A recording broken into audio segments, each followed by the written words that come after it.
Good morning. Thank you so much for that kind introduction. You'll have to let me know if you can hear me. Can everyone hear me? Good? Okay, great.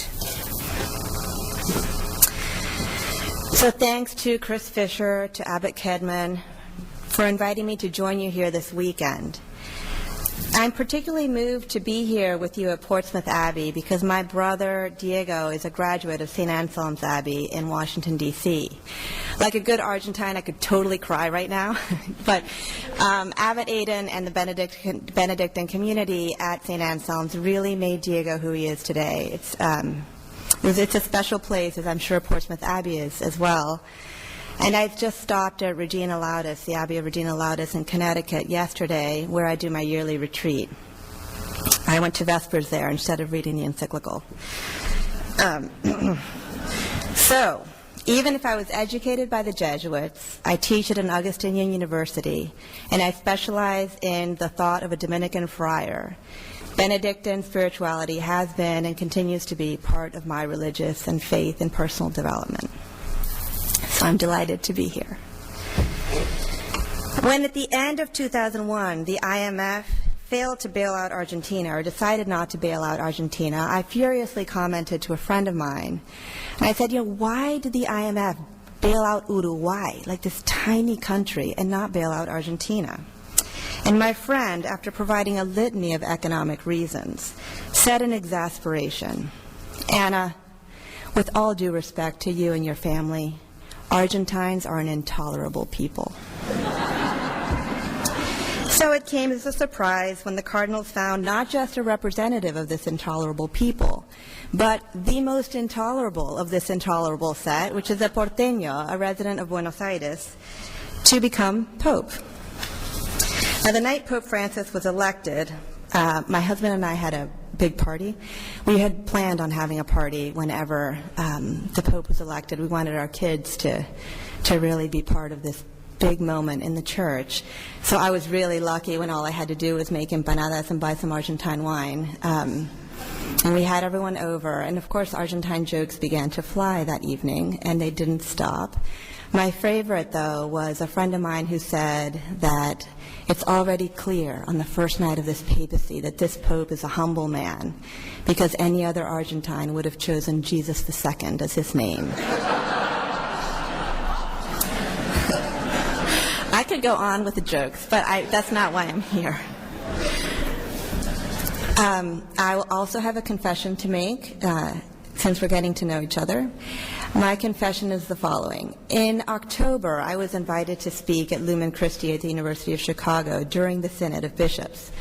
And that was wonderful, but I furiously read, the New York Times and all the media outlets, and the midterm report had just come out before I was speaking, so I rewrote my talk the day before. It was exhausting. I'm just not roused out that. I'm not. I don't work on that cycle. So I have begun to read the encyclical, and quite frankly, anything I say about the encyclical should not be either written down or taped, because I haven't finished. So that's my confession. My task this morning is to reflect upon Pope Francis's cultural and theological heritage that is shaping his papacy. I'll focus upon his theology of encounter, as it has become to be called, because I think this is the cornerstone of his pontificate.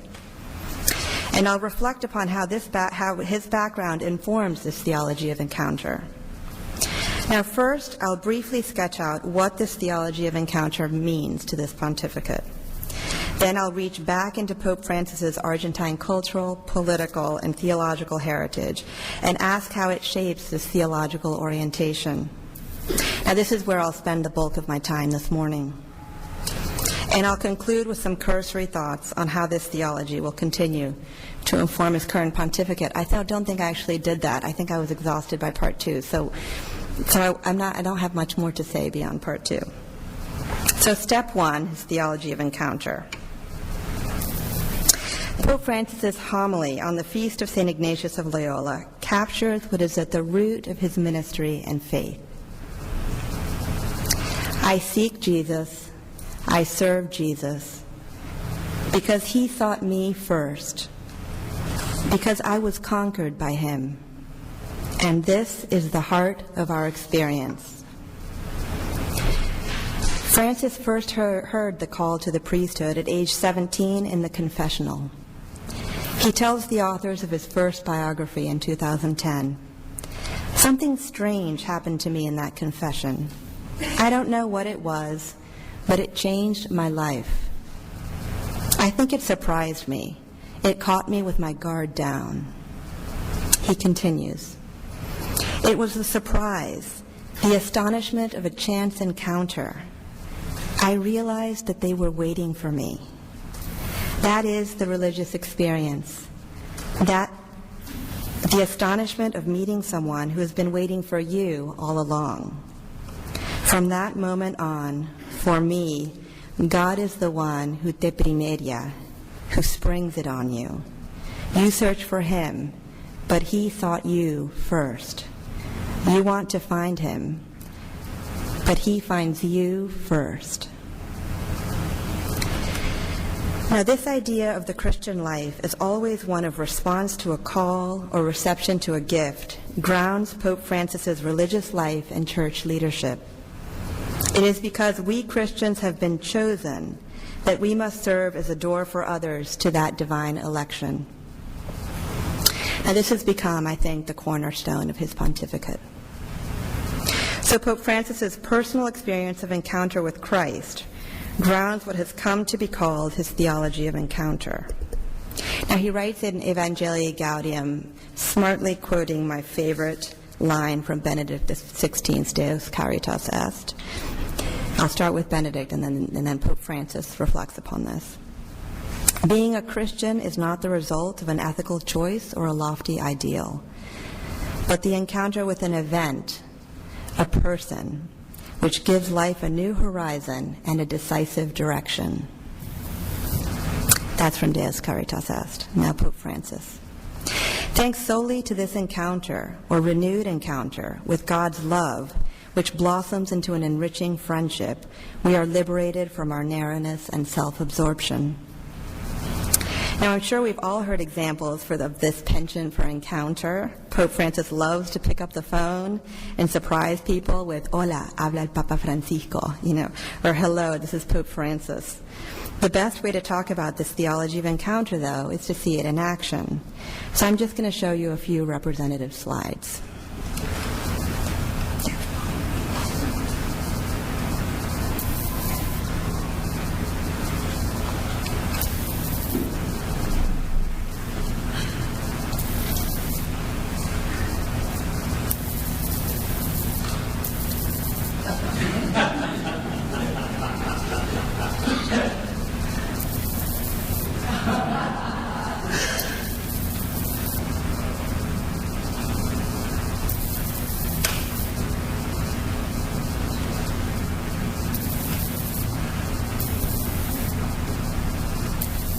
I couldn't resist that last one.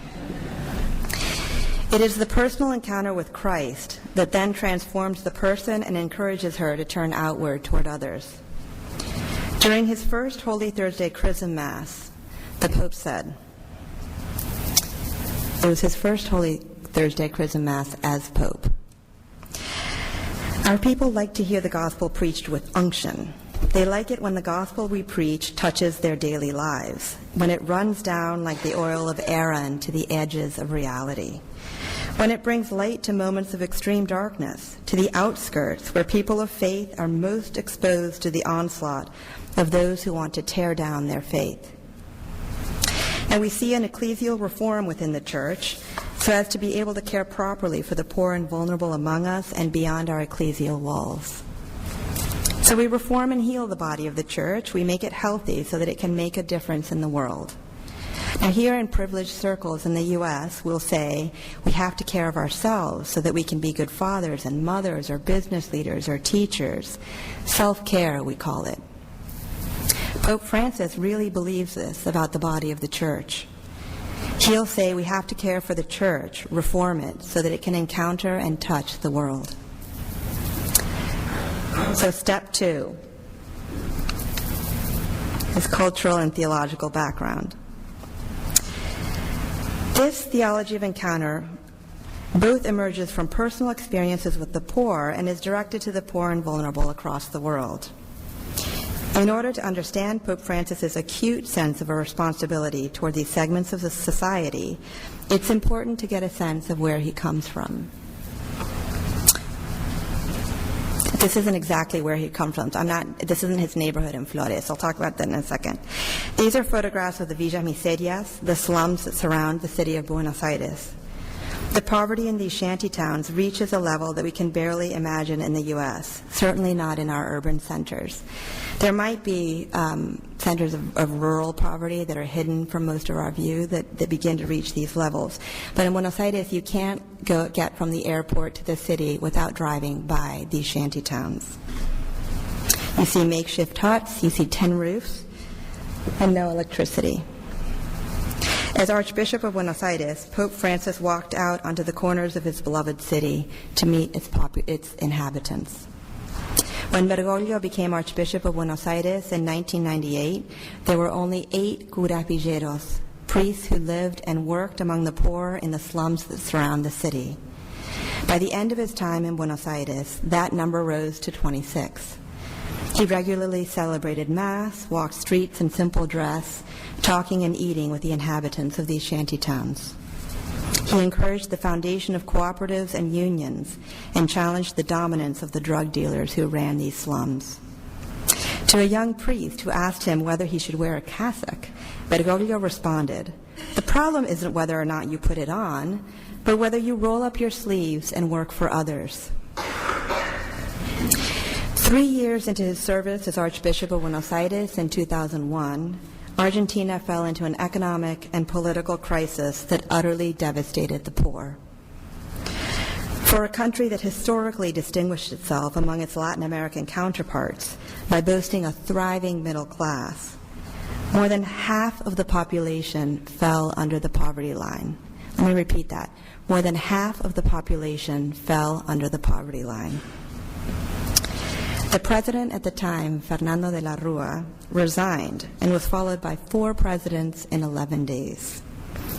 I might have to say that one again, too. 4 presidents in 11 days.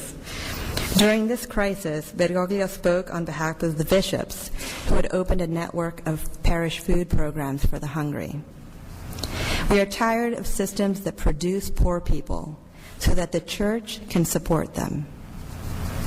This is a huge turnaround for a country that at the beginning of the 20th century boasted a booming economy and an impressive state of immigration. I think the rate of immigration in Argentina at the beginning of the 20th century was at about 30%, which was higher actually than in the United States. Now at the dawn of the 21st century, the economic situation was dire, to say the least.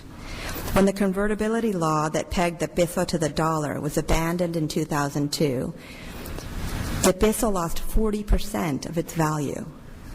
Now, this was good news for the few wealthy who had foreign bank accounts, but utterly devastating to everyone else.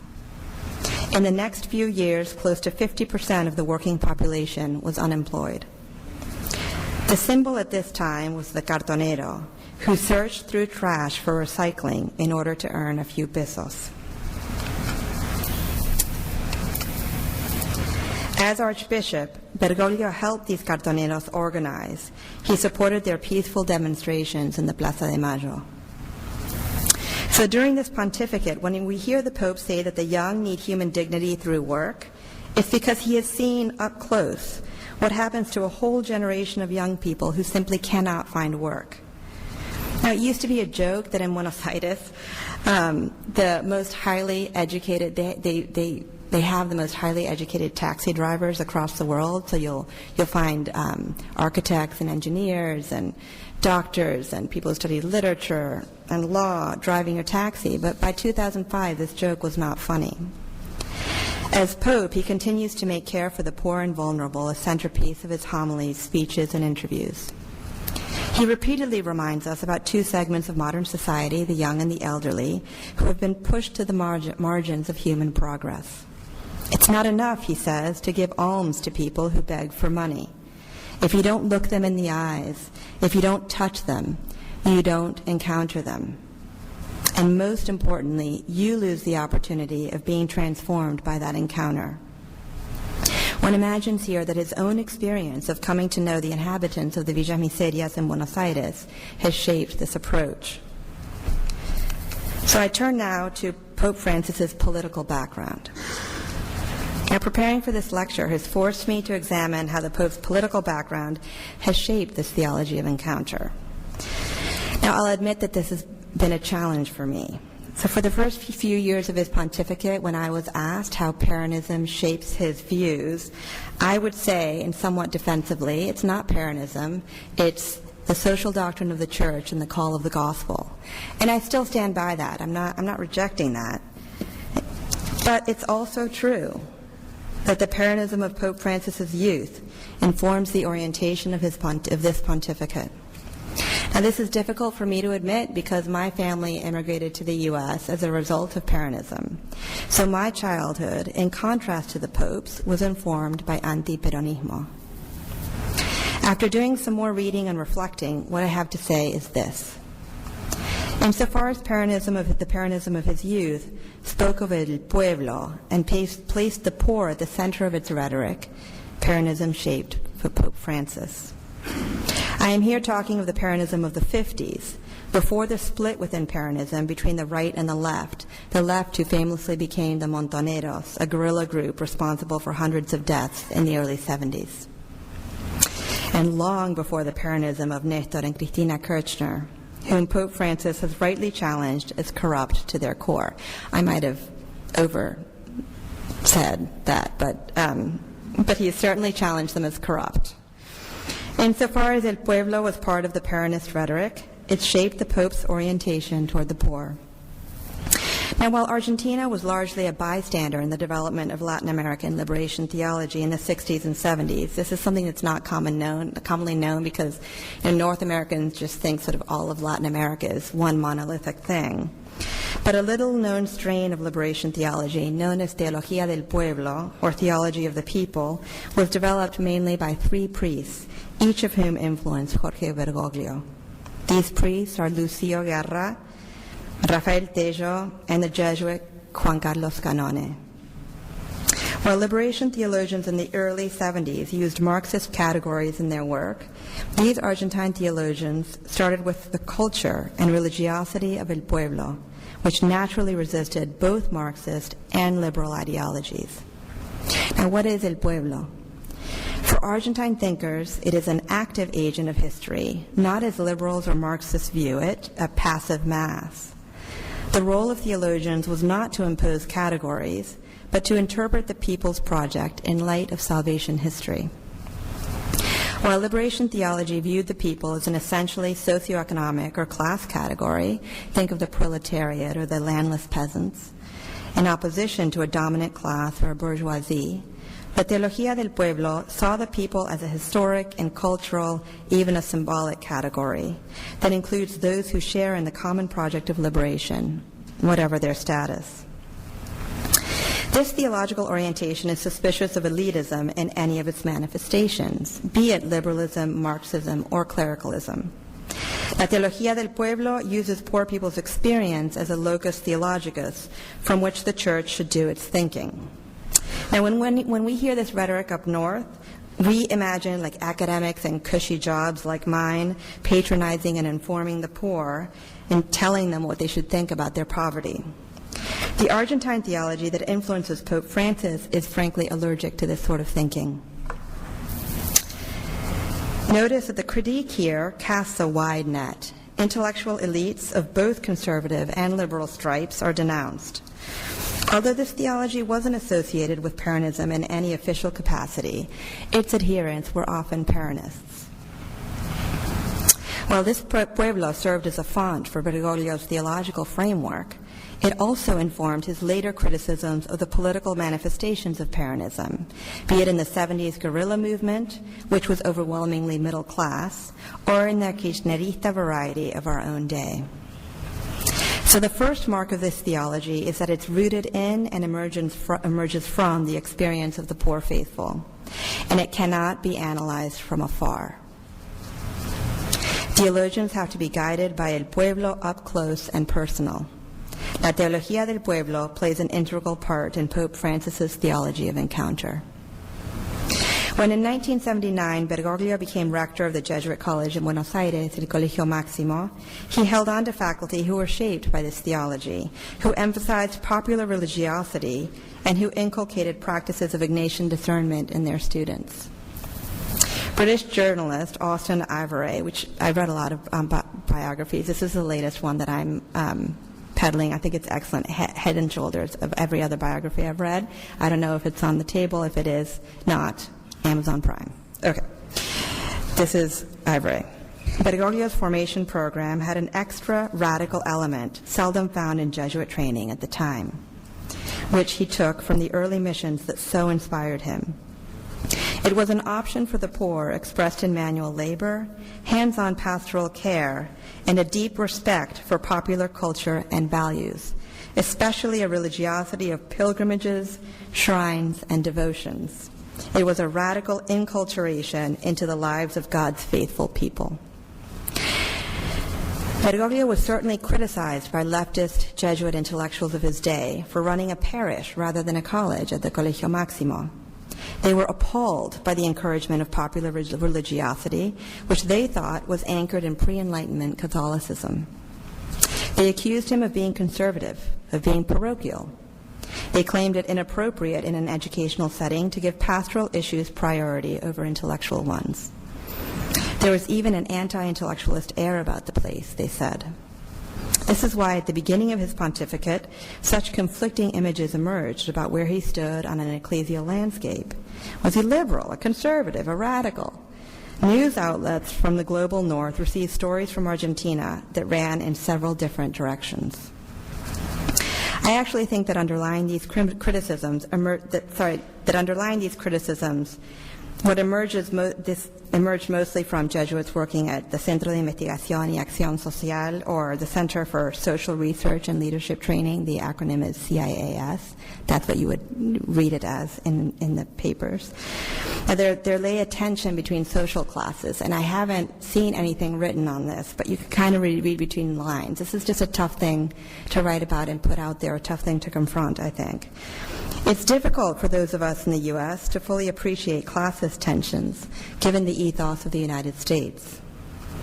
But in societies like Argentina, the upper class still considers one's last name a thing of importance. Like, it's completely ridiculous. The sentence, for example, no es educado, is not translated as he's not educated. It's translated as he doesn't have manners, which is code for he's not from the right social class. Imagine, in this Argentine society, a lower middle-class guy from Flores who had been educated by Salesians and Dominicans asking to join the Jesuits. Jesuits in Argentina generally admitted boys into the society from their elite private schools. So Bergoglio is admitted to the Jesuits. He never finishes his doctorate and is given charge of the formation of young Jesuits.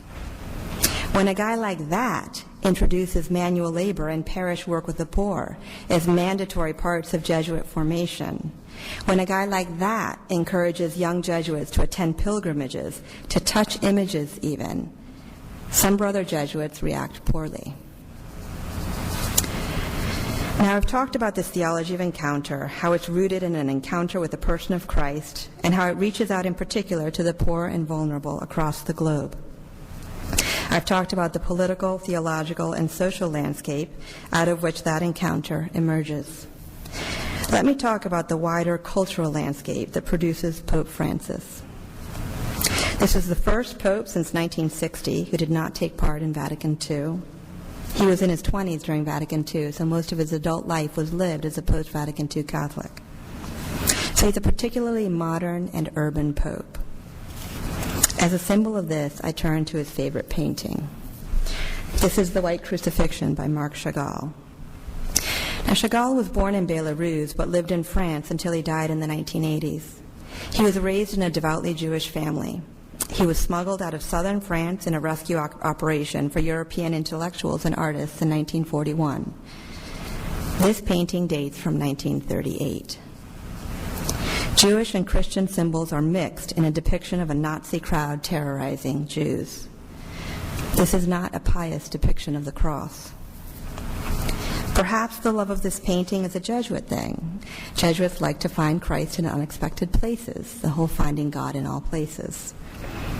Perhaps the love of this painting arises out of a friendship with Rabbi Skorka, who's the chief rabbi in Buenos Aires, or perhaps out of an awareness of the acute anti-Semitism in Buenos Aires. In 1994, there was an attack on a Jewish community center that killed 85 people. Outside of Israel and the U.S., Argentina has the largest number of Jewish inhabitants of anywhere across the world. It also has Nazis, so it's a complex place. In Evangelii Gaudium, Francis is concerned about urban spaces and architecture, about modern life more generally. This is definitely both an urban and a modern pope. Now I turn to one aspect of modern living, modern family life. I turn to these issues that he continues to negotiate during this pontificate. I turn to it because I wanted to put it on a wider landscape. We belong to a church that is committed to its countercultural claims, but that doesn't want to shy away from the radical disconnect between what it preaches and the concrete context of modern life. But it's a modern life that faces quite different challenges on the Upper East Side than it does in Mumbai or Kampala. We in industrialized northern countries should be reminded that issues of polygamy, divorcing because the wife cannot bear children, or sons even, are still common practice in areas of the world where the church is growing. And if you've read the Pew study that just came out, the church is not growing in the U.S. The church is unique in having to enculturate the gospel message on such a dramatically varied landscape. Pope Francis generally approaches this landscape with mission and mercy. From Evangelii Gaudium. I'm sure you've read this. This is an oft-repeated quotation from the Pope. I prefer a church which is bruised, hurting, and dirty because it has been out on the streets, rather than a church which is unhealthy from being confined and from clinging to its own security. Now, it's important, again, to turn back to his own cultural context to make sense of this openness to address problems of modern family and social life. I'm going to give you 3 dates in order to make my point clear. Under Bergoglio's watch, he was auxiliary bishop or bishop in Buenos Aires from 1998 to 2013. So this is under his watch, either as auxiliary bishop or as bishop of Buenos Aires. Okay. Actually, the first date is before he becomes bishop, but I hope my point will become clear. 1987, divorce is legalized in Argentina, one of the last countries across the world. This is 1987, 30 years after no-fault divorce in the United States. Okay, keep 1987 in your mind. Divorce legalized in Argentina. 2010. Same-sex marriage legalized in Argentina, the first Latin American country to legalize same-sex marriage.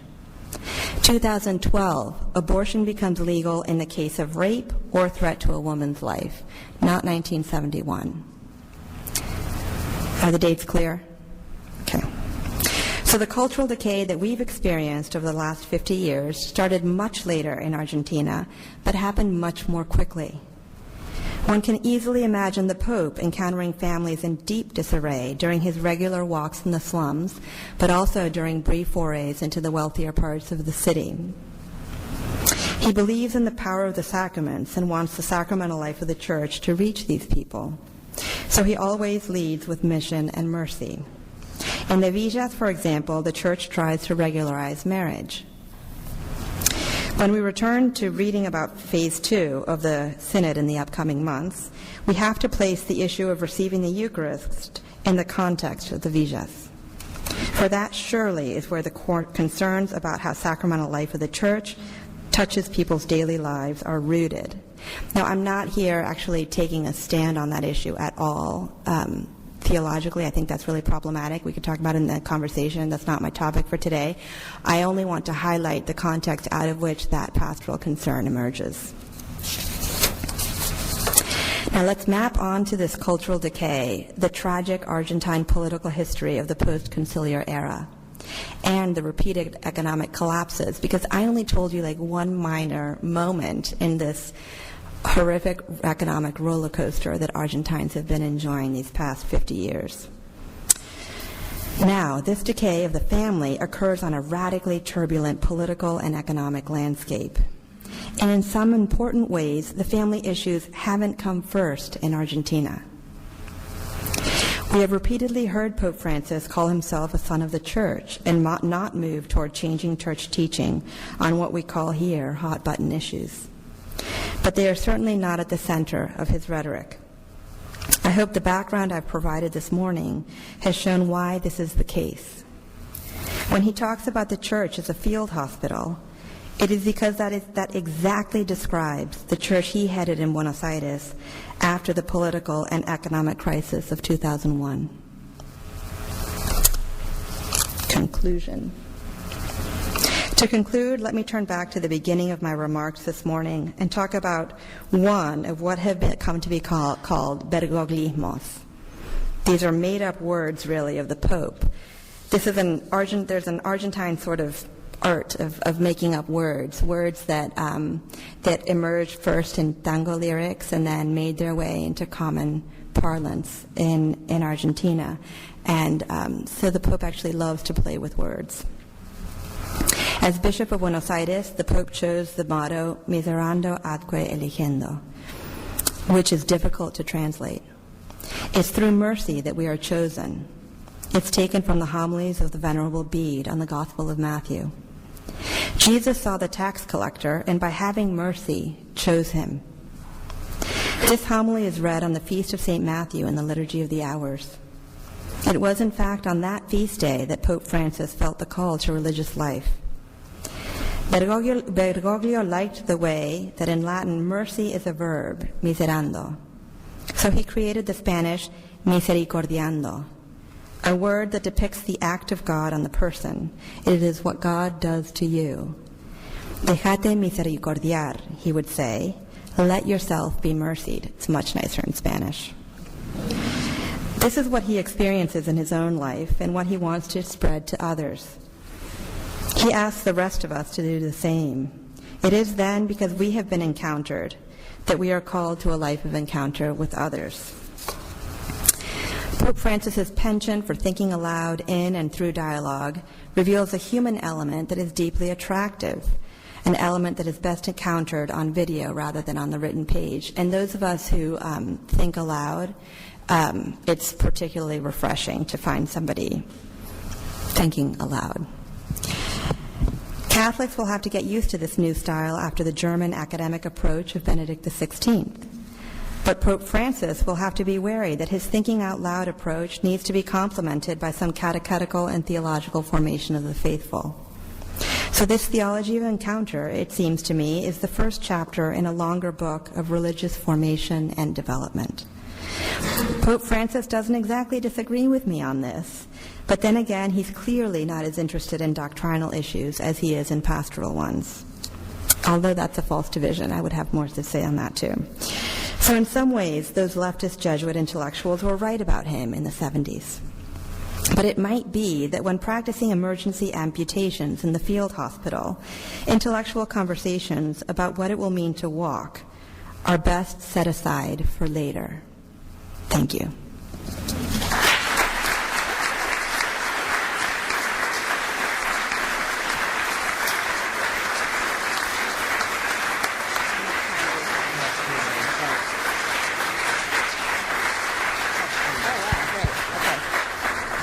I shared my own, right? Yeah, that's right. Yep. Okay. So questions? Yes, in the back. I couldn't hear very well. Oh, I'm so sorry. No, that's all right. If you already answered my question, simply ignore it. I'm wondering how important the cult of the Beat of Corona is in the country, and did she share many of the incentives that governed Francis's thinking on social issues? Oh, my gosh. So yes to the first question.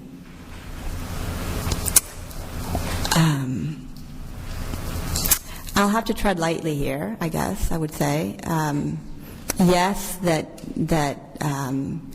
she shared a rhetoric of a commitment to the poor, Absolutely, that the Pope also shares. How effectively that rhetoric was turned into practice is an open question, I would say. Is that enough? It's safe, I know. I don't know you all very well, so can you blame me? By many of the people there, and they urged, I remember, and that's all that I was wondering. Yeah. She was certainly a very charismatic figure. Certainly in villages and in some neighborhoods, there are still Evita Perón flags flying, no doubt about it. There's no doubt that Cristina envisions herself as Evita II. Again, the success of that might be questioned. So, yes. Yes. One of the things that the Pope is doing is he seems to be trying to make people see that the answers are not political, that they're spiritual, and that with that emphasis on the person and the openness to other persons, whoever they be. Would you agree with that? And would you, this is the second thing, this is where the controversy comes in, when he speaks in those terms, other people are able to take it and use it to endorse their own political position. Is that how he, I don't think he's trying to, I mean, he's obviously not trying to influence a political position of one kind or another. But he is saying things about the human person people take, try to use to support something on the left or something on the right. You get a fair assessment of what's happened in the last few years? Okay, so the question, as I understand it, is that the Pope is not trying to be political. He's trying to talk about the human person, and yet people have taken what he has said in political directions, and whether I agree with that assessment. So on the first, I don't know that I agree that the Pope is not trying to be political. He certainly, in his own cultural context, spoke out against the Kirchners during the same-sex marriage debate. He certainly has been engaged politically. He doesn't vote. He hasn't voted since he became a Jesuit. But from what I've read about the current encyclical, remember how this you have to write in pencil. That's erasable. But he's anti-Americanist. Like there's no other way to slice that. It's just true, and has more faith in international organizations than in the power of the U.S. There is a particular cultural context out of which that anti-Americanism flows. So I can kind of understand that. I didn't talk about that in the talk. So I guess, number one, I don't know that I would fully agree with your assessment. Number two, however, that in particular in the U.S., that both on the left and the right, what the Pope has said from the very first moments of his pontificate were just taken and inflamed, both for praise and for fury. That I think some of that is a tone deafness to his particular cultural context, and it doesn't just clearly map onto ours. So I think that conservatives had less reason to fear, and liberals had less reason to praise from the early moments of his pontificate. I think we've seen that, although I'm not sure about this latest encyclical. I forgot, it's 200 pages. And he wants it for all people of goodwill. I mean, how many of us are going to sit down and read 200 pages? And I'm a theologian. So, sorry, I veered. See, this is what happens to people who think aloud. Okay. Yes. I'm thinking about the hierarchy in South America. Have they been overall, have they been enthusiastic about the papacy, or do they have reservations? Which hierarchy are you referring to? Sorry? Catholic hierarchy in South America. Okay, so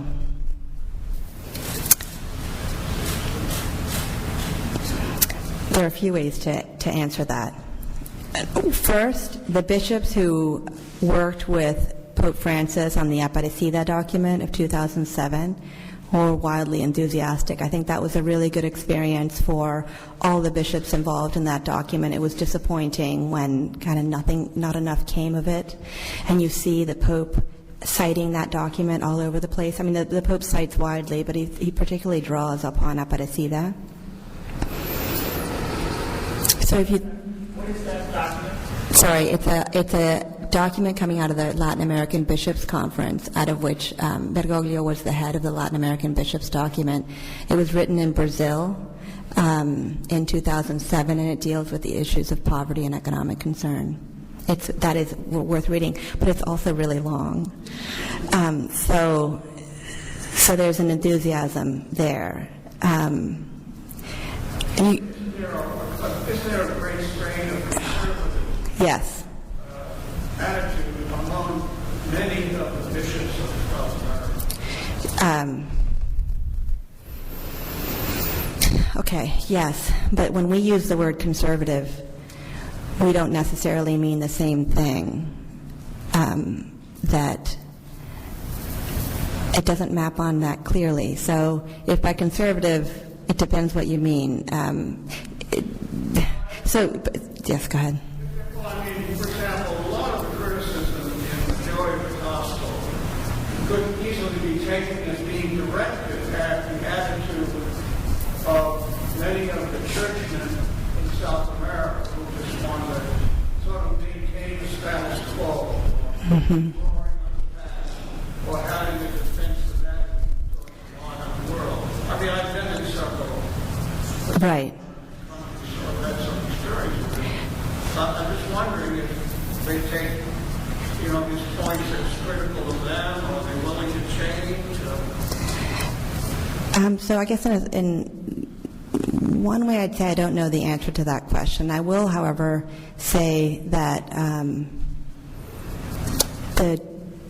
it's hard to talk about the church in Latin America, certainly even in Argentina, about the church's relationship to the government, for example. Certainly there are conservative. Argentina is ecclesially a very conservative place. So in Evangelii Gaudium, he says that the Pope, I shouldn't say he, Pope Francis says that that in the confessional we should lead with the carrot rather than the stick. And when was the last time you were in confession and there was a priest leading with a stick? The last time that happened to me, I was in Argentina. So it's certainly true that ecclesially it's a more conservative place. I mean, if you even just look at the 3 dates I mentioned, it's culturally a more conservative place than the U.S., no doubt about it.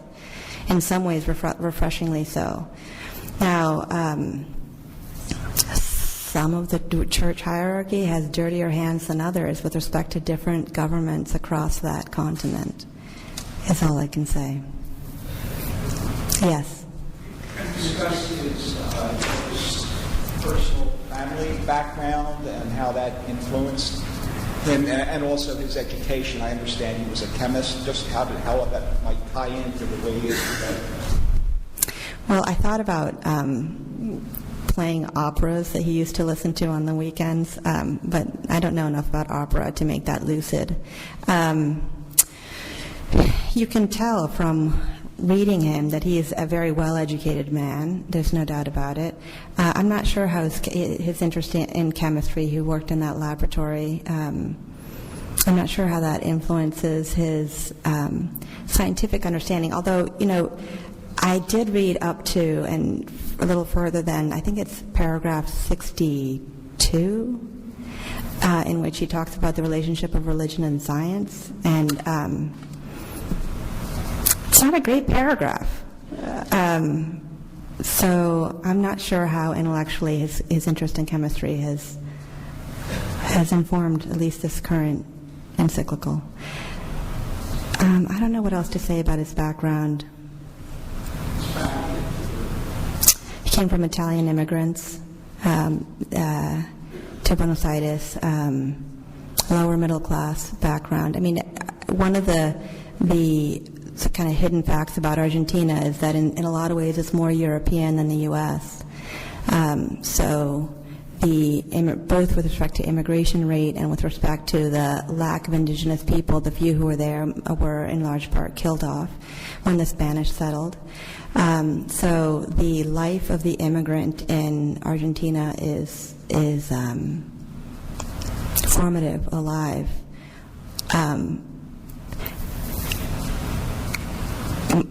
In some ways more so than in the U.S. Like when I hear U.S. Catholics say, I'm Irish, it's like, well, not really.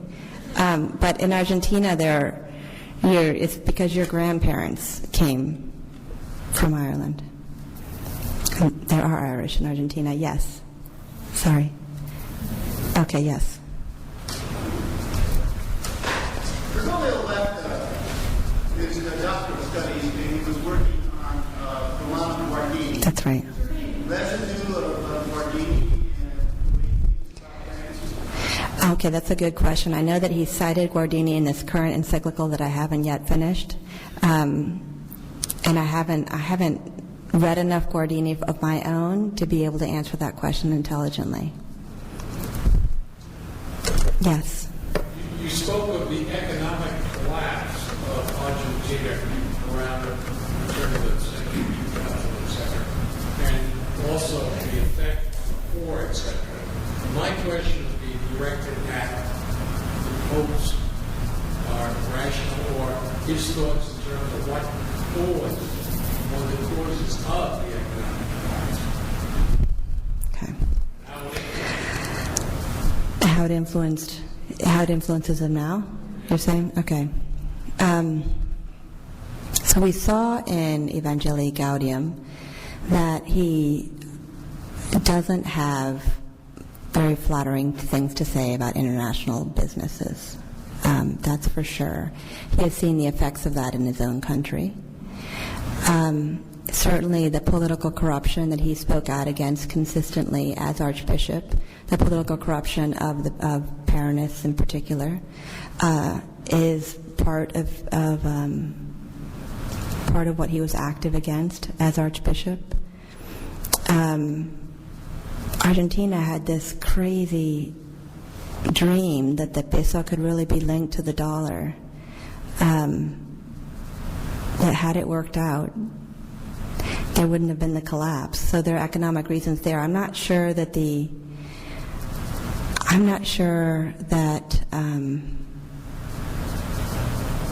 when you read the Pope, he sometimes sounds more himself than others.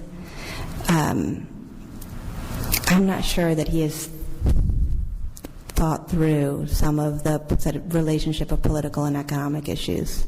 He certainly has the heart of the poor and the encounter with the poor as the center of what he does. But the theoretical ramifications, I'm not sure he has fully thought through himself, I would say. Gosh, there are a lot. Okay, so can somebody just tell me who I should call on, because I have no idea who came first or second. Yes, in the back. Thank you. I was intrigued. Thank you for the beautiful talk. I was intrigued about this theological program with theology and people being it. I was wondering if you could develop a little bit more that concept of pueblo and how it has a different lesson in some parts of Latin America and the United States and how this theology of joy and grace. Great, thank you. So Pope Francis finds this concept of el pueblo to be theologically illuminating, because while he finds that the economic structures that put villas in place are to be condemned, he also, walking the streets of the Villa Miserias around Buenos Aires, found a lot of joy there and a lot of good. So you'll hear, for example, relatives of mine who, after the Pope was elected, will say that he was a dour archbishop and he was always, looking down, and that now the papacy has transformed him. And yet, you'll hear accounts of people in the villas, and Padre Bergoglio was a joyful, happy, contented, drinking mate, walking the streets of the villas. In some ways, he was more comfortable walking the streets of the villas than Avenida Libertador. So he saw his encounter with the poor, I think, illuminates how we should engage the poor. Does that make sense? How it also informs his criticism of analyzing poverty from afar. Again, not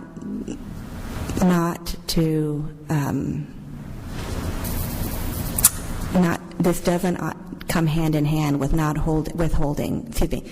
This does not go hand in hand. This does go hand in hand with holding political and economic actors accountable to the structures of poverty. Yes. Sorry. Okay. Sorry, so I'm going to transfer power here. Okay, so can you decide who I'm going to speak to? Okay. Yes. Are we on? Oh, it's the last one? Oh, shoot. Okay, sorry. Go ahead. When I see Pope Francis, I see the image also standing like right behind him, Saint Jose Maria. And I see Archbishop Portillo. And a lot of the worldview of what comes out of Opus Dei. Sorry? I can't hear you. A lot of the worldview, what? A lot of the worldview that comes out of Opus Dei. Oh, okay, yeah. And that being said, I think Saint Jose Maria, I think he has what his writings were about, has a big influence, and who he was as a person in respect to the relationship they had, or may have had. Could you say more about what you find in St. Jose Maria Escriva's writings that you think is standing behind the Pope? When you look through the different levels of the peoples, and I think Pope Francis tries to draw a correlation where all these different levels have some type of unity and responsibility to each other. And what he's trying to do, we talk about mission and we talk about mercy. And I think you have to take those as almost like John Paul II referred to the two lungs of the church, the Roman Rite and the Eastern. And that's also something that's on his plate that he wants to deal with. And you mentioned it. In not so many words, I mean, Orbe et Orbe. You know, looking at the local establishment of the diocese and all the way up to how it impacts the world. And where he sits on the seat of St. Peter, I think he has a purview that at some point in time, St. Peter has got to return to Jerusalem. And he wants to be able to do that, but with the blessing of, he's a shepherd. He is a shepherd. He needs all his sheep behind him. Thank you. Basically, that's what it is. Well, thank you for your patience. That was unfortunately the last question. I could engage the next one later. Yes, is that the last question? Oh, one more question. Okay. Thank you. Could you possibly say something about Nazism and its influence and the extent of its influence? You just touched upon it briefly, and if you could add to it, I'd be grateful. The question has to do with Nazism and the extent of its influence. Okay. So Argentina is a very interesting, complex, and conflicted country. Perón offered asylum to Eichmann, to other famous Nazis, and then you'll go to like the south of Argentina, and there are these Swiss villages, and you'll wonder where you are. And there the rates of immigration were high, and in Argentina, when boats were rejected at Ellis Island, they would go down to Buenos Aires.